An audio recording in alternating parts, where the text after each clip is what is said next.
Ayo. Pull. Oh. Ya.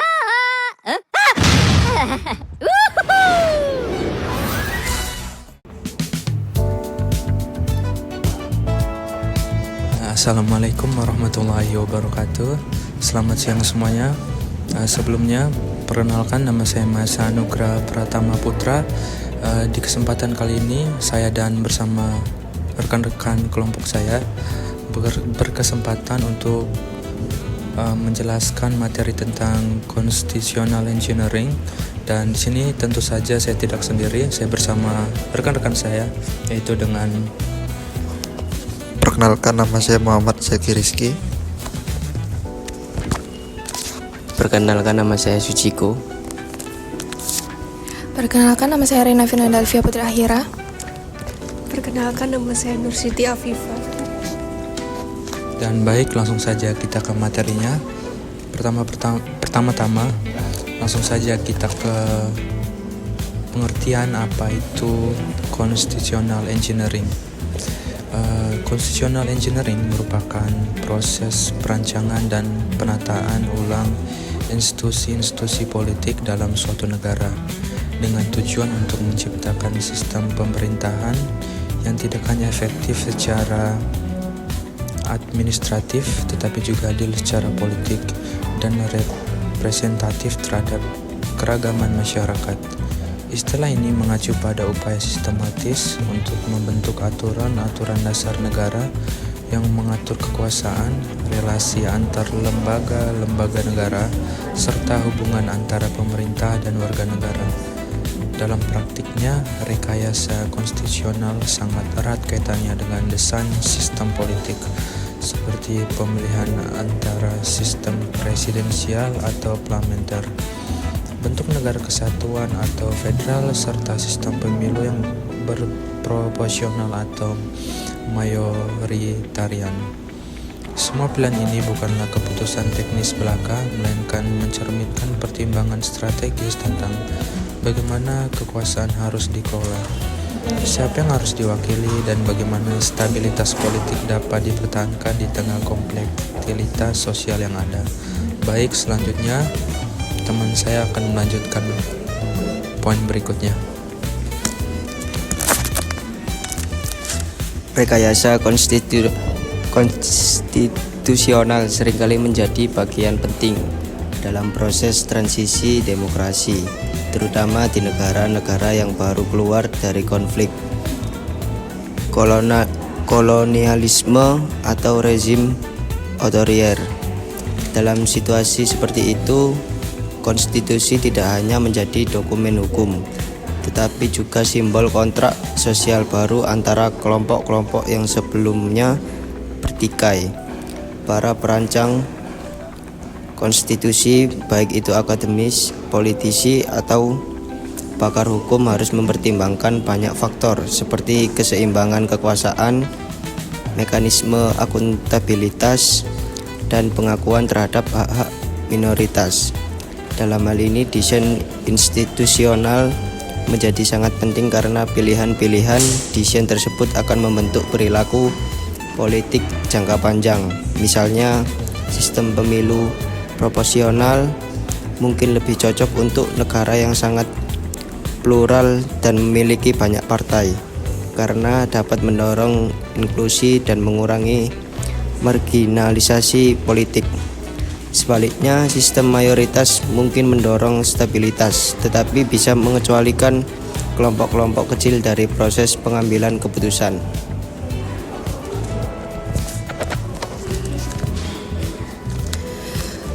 Constitutional engineering atau rekayasa konstitusional adalah proses merancang dan menyesuaikan struktur pemerintahan dan sistem politik melalui konstitusi dengan tujuan menciptakan stabilitas, keadilan, dan representasi yang efektif dalam sebuah negara.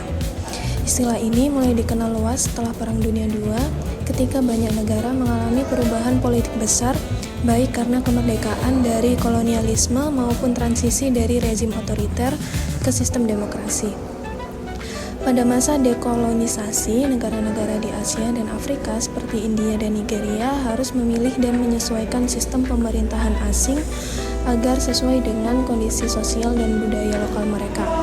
Di India, Konstitusi 1950 menggabungkan sistem parlementer ala Inggris dengan prinsip federalisme seperti Amerika Serikat untuk menjaga kesatuan dalam keberagaman etnis dan agama. Sementara itu, Afrika Selatan menjadi contoh penting dalam rekayasa konstitusional pasca konflik rasial ketika konstitusi baru tahun 1994 berhasil menciptakan sistem demokratis yang mengakhiri apartheid dan merangkul inklusivitas. Di Indonesia, rekayasa konstitusional dilakukan secara besar-besaran pasca reformasi 1998 melalui amandemen UUD 1945 yang menghasilkan sistem presidensial yang lebih demokratis, pembatasan masa jabatan presiden, serta pembentukan lembaga-lembaga baru seperti Mahkamah Konstitusi. Contoh lain dalam Bosnia dan Herzegovina yang melalui perjanjian Dayton 1995 mengadopsi struktur pemerintahan yang kompleks berbasis etnis demi mengakhiri perang saudara.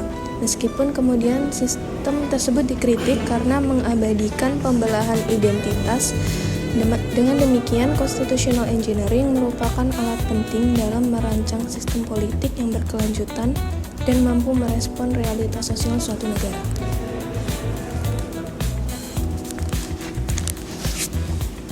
Putusan Mahkamah Konstitusi terkait pembatalan pasal 222 UU Pemilu mengenai presidensial threshold merupakan contoh nyata dari constitutional engineering atau rekayasa konstitusional di Indonesia. Dalam putusan tersebut, MK tidak hanya menyatakan bahwa ketentuan ambang batas pencalonan presiden dan wakil presiden tidak sesuai dengan semangat konstitusi, tetapi juga memberikan 5 pedoman normatif untuk dijadikan acuan oleh pembentuk undang-undang. Ini menunjukkan bahwa MK secara aktif berperan dalam merancang arah reformasi sistem ketatanegaraan Indonesia agar lebih demokratis dan inklusif. Tindakan pemerintah yang menyatakan akan mengikuti arahan MK tersebut, seperti disampaikan oleh Menko Polhukam Yusril Iza Mahendra, menegaskan bahwa rekayasa konstitusional bukan hanya dilakukan melalui perubahan teks konstitusi, tetapi juga melalui pengaturan hukum turunan yang strategis dan berdampak besar terhadap pelaksanaan demokrasi elektoral.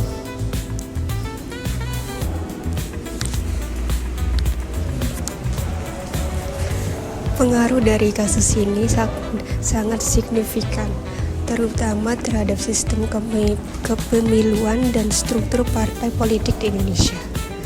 Penghapusan presidensial threshold akan membuka peluang bagi lebih banyak pasangan calon presiden dan wakil presiden untuk maju, termasuk dari partai-partai kecil atau jalur koalisi alternatif yang selama ini terhambat oleh batasan pencalonan 20% kursi DPR atau 25% suara nasional.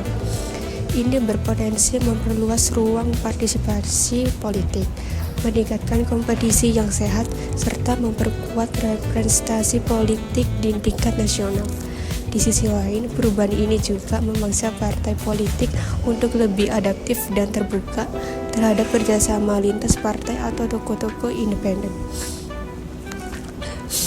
Jadi, kasus ini mencerminkan bagaimana constitutional engineering ini di Indonesia digunakan untuk memperbaiki sistem demokrasi melalui reformasi hukum yang substansial.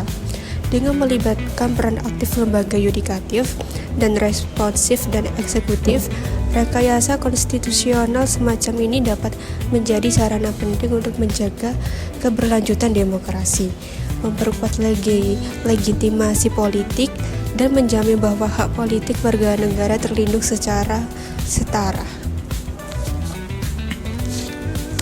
Baik, itu tadi penjelasan yang bisa diberikan dari kelompok kami. Kiranya ada salah kata dalam pengucapan atau banyak hal-hal yang tidak bisa disampaikan dengan baik, kami mohon maaf, dan ada beberapa poin penting yang saya akan sampaikan sebelumnya. Berikut adalah beberapa hal yang bisa dipelajari dari constitutional engineering ini, yaitu yang pertama, desain konstitusi untuk stabilitas. Yang kedua, pengaruh konstitusi terhadap partai politik. Dan yang ketiga, peran Mahkamah Konstitusi. Keempat, tantangan dalam constitutional engineering.